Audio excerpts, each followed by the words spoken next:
ठीक है, welcome to coding channel. कोई क्वेश्चन और सॉल्व करते हैं यार, मिनिमम साइज सब मेरे सम। ठीक है, इजी क्वेश्चन है, काफी इंट्यूटिव है। एक बार अगर समझ आ गया तो मेरे हिसाब से नहीं भूलोगे इजीली। चलो एक बार क्वेश्चन समझते हैं। देखो, इस क्वेश्चन में करना क्या है कि find the minimum length of sub array. Basically हमें एक एरे मिलेगा इंटीजर्स का और टारगेट मिलेगा। ठीक है, और मुझे उसके सारे के सारे सब एरेज में से मिनिमम लेंथ बतानी है उस सब एरे की जिसका सम इक्वल है या ग्रेटर है टारगेट के। जैसे मैं क्वेश्चन समझाने के लिए ना एक एग्जांपल लेते हैं। ठीक है, थोड़ी सी अच्छी तरीके से समझ आ जाएगा। जैसे कि देखो, हमारे पास इस केस में ये रहा एरे, जो हमें ये रही इंफॉर्मेशन जो हमें एरे में मिलेगी। ठीक है, तो अगर मैं इसके अंदर इंडेक्सिंग मार्क कर दूं, ये 0 इंडेक्स पे होगा, first index, second index, third index, fourth index, fifth index. Target है हमारे पास 5। देखो, दो चीजें गेम मिली होंगी, एक तो लिस्ट ऑफ इंटीजर्स जिसको एरे में डाला होगा उन्होंने, और टारगेट। तो हमारा टारगेट है 5। देखो, हमें 5 टारगेट अचीव करना है सब एरे से। तो बेसिकली अगर मैं इसमें सब एरेस देखूं जिसकी मदद से हम टारगेट 5 अचीव कर सकते हैं, वो पता है कौन कौन से होंगे। एक तो ये 1 4, मैं 1 और 4 की मदद से एक टारगेट अचीव कर पाऊंगा। उसको मैं इस तरीके से लिखता हूँ, एक सब एरे 1 और 4 की मदद से मैं टारगेट अचीव कर सकता हूँ 5। ठीक है, एक सब एरे, देखो इसके अंदर हमें वो वाले सब एरे भी चाहिए जिनका सम ज्यादा है टारगेट्स, सिर्फ इक्वल नहीं, ज्यादा है टारगेट्स। जैसे कि इसमें ज्यादा टारगेट वाला सब एरे कौन सा होगा, ये वाला 4 2 2।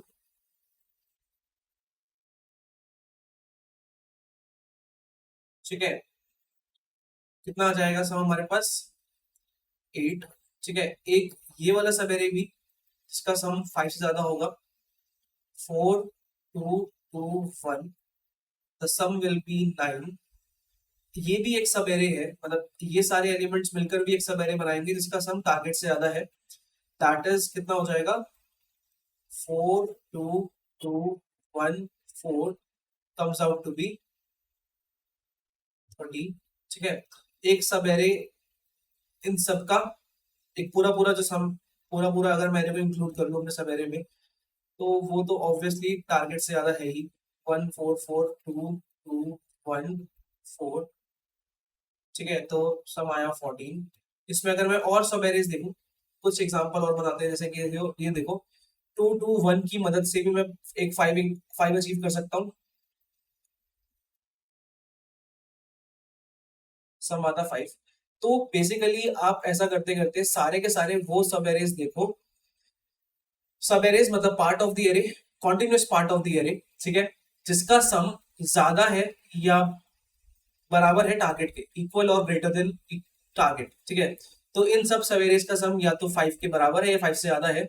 हमें उसमें से मिनिमम लेंथ बतानी है सब एरे की। देखो, हमें सब एरे नहीं बताना, हमें बताना है कि उस चीज, इन सब सब एरेज में से, इस इन टाइप के सब एरेज में से सबसे मिनिमम लेंथ वाला सब एरे कौन सा होगा।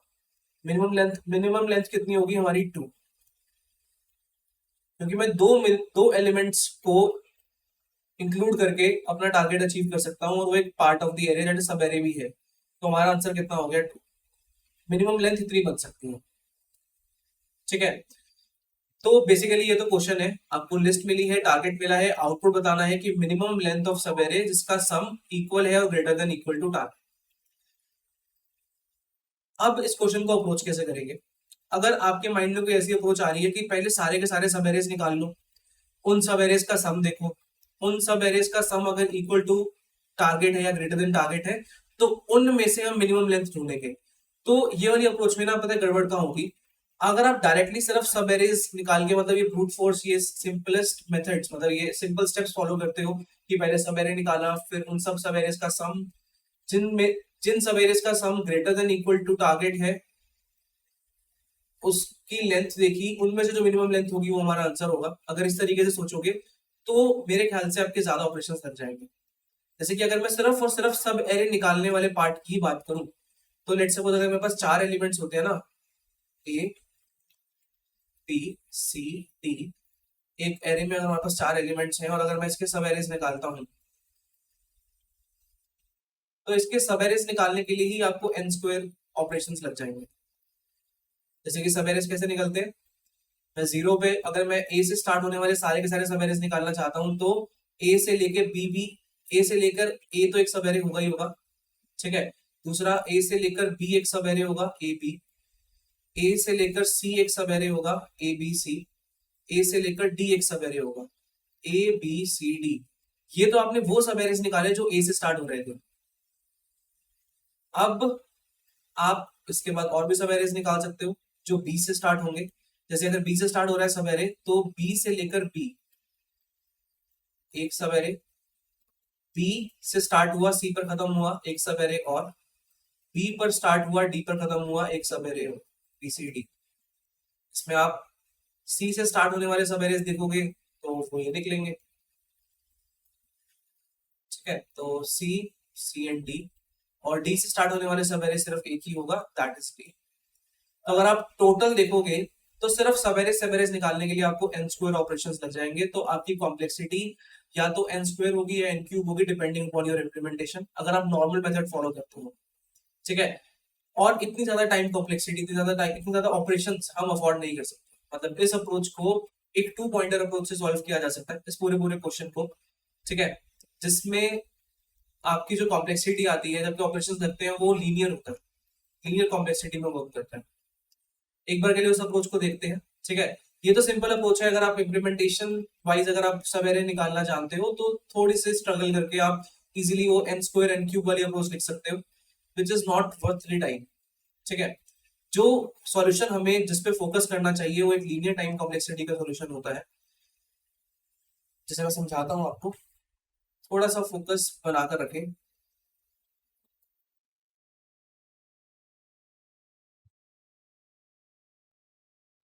ठीक है,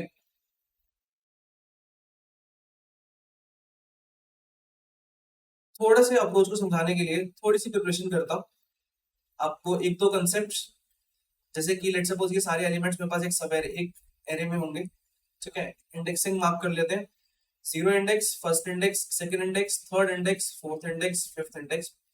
दो पॉइंटर्स लेंगे, एक पॉइंटर स्टार्टिंग पॉइंट जिसमें मैं बोलता हूं, एक पॉइंटर एंडिंग पॉइंट। ध्यान से देखना करने के वाले, स्टार्टिंग पॉइंट और एंडिंग पॉइंट ना आपके पार्ट ऑफ दी सब एरे को रिप्रेजेंट करेंगे, ठीक है। और उस पार्ट का सम निकालने के लिए हम एक वेरिएबल और बनाते हैं, जीरो, इनिशियली जीरो, ठीक है। तो एक्चुअली में जो ये सम वाला वेरिएबल है ये पता करने क्या वाला है, ये आपके स्टार्टिंग पॉइंट से लेके एंडिंग पॉइंट तक के सभी एलिमेंट्स का सम रखेगा आपके पास, ठीक है। आपके पास टारगेट तो 5 है ही, तो देखो स्टार्टिंग पॉइंट और एंडिंग पॉइंट आपके पूरे पूरे एरे में पार्ट जो आप उसका सब पार्ट निकालने वाले हो उस रेंज को डिफाइन करेंगे। उस रेंज का सम कौन, सम का आंसर किस में पड़ा होगा, सम वाले वेरिएबल में, ठीक है। और सभी सब एरेज में से minimum length of sub array store करने के लिए हम एक मिनिमम वेरिएबल और बनाते हैं, ठीक है। एक मिनिमम वेरिएबल और बनाया जो अभी है हमारे पास plus infinity, that is maximum value, ठीक है। अब देखो अप्रोच स्टार्ट करने जा रहा हूं, अप्रोच पे फोकस करना मुश्किल नहीं है, इजी है। सबसे पहले जाते क्या करेंगे, आपका जो एंडिंग पॉइंट जहां पर पॉइंट कर रहा है ना उसकी वैल्यू को ऐड करवा देंगे सब के अंदर। तो जीरो के अंदर अगर मैंने एंडिंग पॉइंट वाली वैल्यू ऐड करवाई तो क्या बन जाएगी ये 1, ठीक है। अब मैं चेक करूंगा, अब देखो एक्चुअली में अब ये जो सम है पता क्या रिप्रेजेंट कर रहा है, इस रेंज का सम, इस रेंज के अंदर स्टार्टिंग पॉइंट से लेकर एंडिंग पॉइंट के बीच में जितने भी एलिमेंट्स है ना उनका सम क्या है 1। क्या इस पार्ट ऑफ द एरे का जो सम है वो मेरे टारगेट से ज्यादा है या बराबर है, रिस्पॉन्स आता है नहीं, क्योंकि देखो ना आपको तो उस सब एरे से फर्क पड़ता है जिसका सम टारगेट के बराबर हो या टारगेट से ज्यादा हो, ठीक है। अभी तो सम हमारा टारगेट से कम है तो हम पता क्या करते हैं, सिंपली अपने एंडिंग पॉइंट को आगे मूव कर देते हैं। अब देखो स्टार्टिंग पॉइंट वही है, अभी तक का सम ये रहा, एंडिंग पॉइंट को अगर मैं आगे मूव करूंगा मतलब पता क्या है, मैं अपनी इस वैल्यू को ऐड करवा दूंगा सम वाले वेरिएबल में, तो 1+4 कितना बन जाएगा 5। अब अगर आप एक्चुअली में फोकस करो तो मेरे पास सम वाले वेरिएबल में ना इन दो एलिमेंट्स का सम पड़ा हुआ है। मैंने इन दो एलिमेंट्स का सम निकाल लिया। इन दो एलिमेंट्स का सम निकल कर आता है 5, जो मेरे टारगेट के बराबर है। इसका मतलब जो ये रेंज है ना, जो ये मेरा पार्ट ऑफ द एरे है, जिस 6 में से जो मैंने दो एलिमेंट सेलेक्ट करे, ये उस सब एरे को रिप्रेजेंट करते हैं। ये उस सब एरे को रिप्रेजेंट कर रहा है जिसका सम टारगेट के बराबर है, टारगेट से ज्यादा है। तो ये मिनिमम लेंथ में कंट्रीब्यूट कर सकता है। तो ये आपका एक वैलिड सब एरे है। मिनिमम लेंथ वाला सब एरे होगा नहीं होगा वो तो बाद में पता चलेगा। हम ना इसकी रेंज निकालते हैं। जैसे कि अगर मैं बात करूं, मेरे पास बहुत सारे एलिमेंट्स हैं, ठीक है, और स्टार्टिंग पॉइंट मेरा यहाँ पर है और एंडिंग पॉइंट मेरा यहाँ पर है। मैं स्टार्टिंग पॉइंट और एंडिंग पॉइंट के बीच में कितने एलिमेंट्स आ रहे हैं वो निकालना चाहता हूं। तो number of elements between the range starting point and ending point तो कैसे निकालेंगे, देखो 0 1 2 3 4 5 6 7 8 9। फॉर्मूला कैसे बनता है, starting ending point minus starting point. तो 8 माइनस 4 करेंगे, आता है 4, पर एक्चुअली में 4 से लेके 8 में एलिमेंट्स होते हैं 5। तो ending point minus starting point plus 1। इससे क्या निकलती है मेरी इस सब एरे की लेंथ। अगर मेरे पास एंडिंग पॉइंट और स्टार्टिंग पॉइंट है किसी भी रेंज का, और मैं उसके अंदर से एलिमेंट्स निकालना चाहता हूँ कि उस रेंज के अंदर कितने एलिमेंट्स हैं, तो मैं इस वाले फॉर्मूला का यूज करके इजीली निकाल सकता हूँ। तो जैसे मुझे पता चलता है कि सम की वैल्यू टारगेट के बराबर है या बड़ी है, तो मैं ना इसकी लेंथ निकालता हूँ। इसकी लेंथ कैसे निकलेगी, इस फॉर्मूले में आंसर डालो। Ending point 1, starting point 0 plus 1, 1 minus 0 plus 1, length आती है 2। क्या जो अभी तक की लेंथ है ये प्लस इन्फिनिटी से कम है, रिस्पॉन्स आता है हाँ। तो देखो मिनिमम के अंदर हम स्टोर करेंगे जो आपके सारे के सारे वैलिड सब एरेज हैं उसकी मिनिमम लेंथ, दैट इज अभी तक की मिनिमम लेंथ कितनी है 2। स्टोर करवा लिया। अब जब मेरा ये वाली चीज ट्रू होती है ना, जब भी मुझे कोई ऐसा सब एरे मिलता है, वैलिड सब एरे का मतलब ऐसा सब एरे जिनके एलिमेंट्स का सम टारगेट के बराबर है या उससे बड़ा है, तो क्या करते हैं अपने स्टार्टिंग पॉइंट को आगे मूव कर देते हैं। मैं इतने से पार्ट को तो इंक्लूड कर चुका हूँ ना, स्टार्टिंग पॉइंट आगे मूव कर देते हैं। स्टार्टिंग पॉइंट को आगे मूव करने का मतलब मुझे अपने सम में से किसको माइनस करना पड़ेगा, 1 को। अगर मैंने सम में से 1 को माइनस किया तो क्या बन गया, ये 4। अब जो मेरा सम है वो टारगेट से कम है, इसका मतलब कि जो भी ये स्टार्टिंग पॉइंट और एंडिंग पॉइंट जिस रेंज को डिफाइन कर रहे हैं वो मेरा आंसर नहीं बन सकता। वो मेरा वैलिड सब एरे ही नहीं है। तो क्या करेंगे, अब आगे मूव करते हैं, एंडिंग पॉइंट को आगे बढ़ाते हैं। एंडिंग पॉइंट को आगे बढ़ाया तो सम के अंदर पता है क्या ऐड कर दूंगा, +2। 4 + 2 होता है 6। सम अपडेट कर देते हैं। मेरे पास अब सम के अंदर इस पूरी पूरी रेंज के जितने एलिमेंट्स हैं उन एलिमेंट्स का सम पड़ा हुआ है। अब जो ये सम है टारगेट से कंपेयर करते हैं, टारगेट से ज्यादा है तो इसकी लेंथ निकालो। इसकी भी लेंथ कितनी आएगी, 2। 2 से कम तो है नहीं, तो कुछ अपडेट नहीं होगा। उसके बाद स्टार्टिंग पॉइंट को आगे मूव कर देंगे। स्टार्टिंग पॉइंट आगे तभी मूव करता है जब मेरे को एक वैलिड सब एरे मिलता है। अब मेरे पास अपने सम में से किसे माइनस कर दूंगा मैं, 4 को, दैट इज 6 माइनस 4 कितना होता है, 2। इस रेंज में सब एरे कितना रह गया, 2। टारगेट से कम है तो कुछ भी नहीं होगा। अब एंडिंग पॉइंट को आगे मूव करते हैं। एंडिंग पॉइंट को आगे मूव करा, जब भी एंडिंग पॉइंट आगे मूव करता है तो अपने सम को अपडेट कर देते हैं। 2 + 2 कितना हो गया, 4। तो एक्चुअली जो सम वाला वेरिएबल है उसके अंदर जो वैल्यू होगी ना वो ऑटोमेटिकली हमें अपडेट करके रखनी पड़ेगी अपनी रेंज के हिसाब से, ठीक है। अभी जो सम है टारगेट से कम है, इसका मतलब जिस भी ये सब एरे को रिप्रेजेंट कर रहा है ना, स्टार्टिंग पॉइंट एंडिंग पॉइंट, वो भी आंसर आंसर बनाने लायक नहीं है। एंडिंग पॉइंट को आगे बढ़ाते हैं।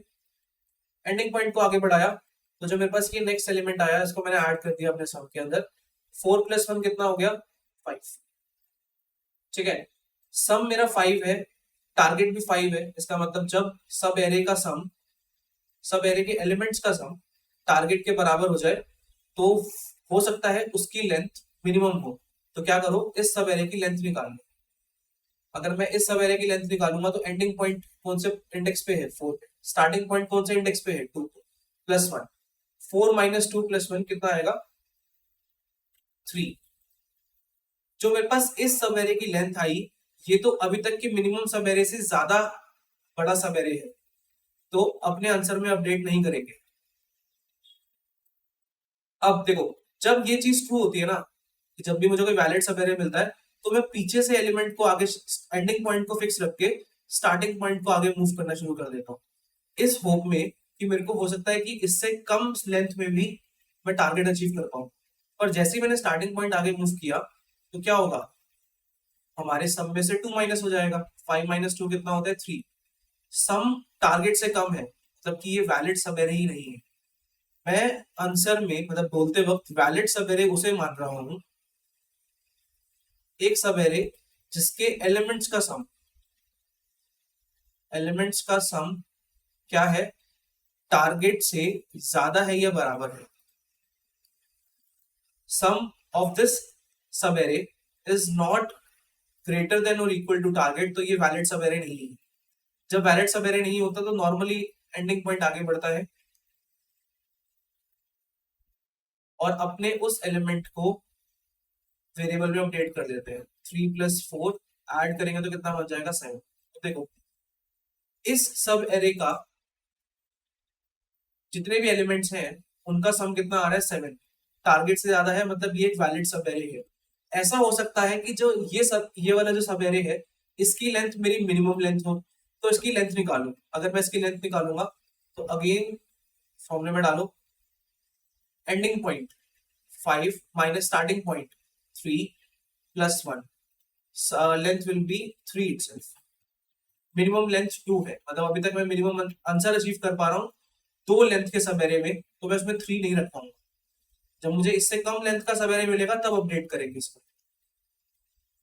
स्टार्टिंग पॉइंट आगे मूव कर जाता है और सम में से 2 को डिक्रीज कर देंगे 5। अब मेरे पास अभी जो सम है ये भी मेरे टारगेट से के बराबर है, मतलब कि ये एक वैलिड सब एरे है। हर वैलिड सब एरे की हम लेंथ निकालते हैं। Ending point 4 - 1 + 1, sorry indexing mark करने की ना मैंने वैल्यू कर दी। इंडेक्स है 5 - 4 + 1, तो कितना लेंथ आया, 2। मिनिमम में अभी तक 2 पड़ा हुआ है, 2 से कम तो है नहीं, तो आंसर अपडेट नहीं होगा। स्टार्टिंग पॉइंट को आगे मूव करते हैं तो अपने सम में से इस एलिमेंट को माइनस कर लेंगे। 5 - 1 कितना होता है, 4। 4 है, टारगेट से कम है, तो ये तो वैलिड सब एरे ही नहीं है। तो बेसिकली 2 पॉइंटर्स से हमने पता क्या किया, सारे के सारे वैलिड सब एरेस का सारे वैलिड सब एरेस की लेंथ निकालते गए और कंपेयर करते गए। जो भी मेरी मिनिमम लेंथ होगी वो मेरा आंसर बन जाएगा। ठीक है, एक बार के लिए मैं इस अप्रोच को लिखकर दिखाता हूँ और एक बार इसका ट्रायल भी करते हैं। सबसे पहली चीज देखो, दो पॉइंटर सेट करते हैं फॉर, ध्यान से देखना। एंडिंग पॉइंट भी इनिशियली 0 पे होता है, स्टार्टिंग पॉइंट भी इनिशियली 0 पे होता है, और अभी तक का सम 0 और मिनिमम, इसको मिनिमम लेंथ मान लो। Integer dot max value, plus infinity का मतलब होता है मैक्स वैल्यू सेट करती है। ठीक है, मैक्स वैल्यू सेट करने के बाद अब देखो, एंडिंग पॉइंट हमेशा एक एक करके आगे मूव करता रहेगा। Ending point is less than, कितने मेरे पास नंबर है, नंबर्स डॉट लेंथ, और एंडिंग पॉइंट को आगे बढ़ाते हैं। जब भी किसी नए एंडिंग पॉइंट पे रीच करते हैं पहले उसकी वैल्यू को अपने सम में ऐड करवा देते हैं, तो sum plus equals to numbers of ending point. ठीक है, अब ध्यान से देखना, मैंने अपना सम अपडेट कर लिया, बेसिकली मैंने उस रेंज में जितने भी एलिमेंट्स थे उस सबका सम निकाल लिया। अब ध्यान से देखना, मैं बोलूंगा अगर जो मेरा सम है ये मेरे टारगेट से बड़ा है या बराबर है, तो क्या करते हैं, हम लेंथ निकालते हैं उस रेंज की। लेंथ की रेंज निकालने का क्या तरीका बताया था मैंने?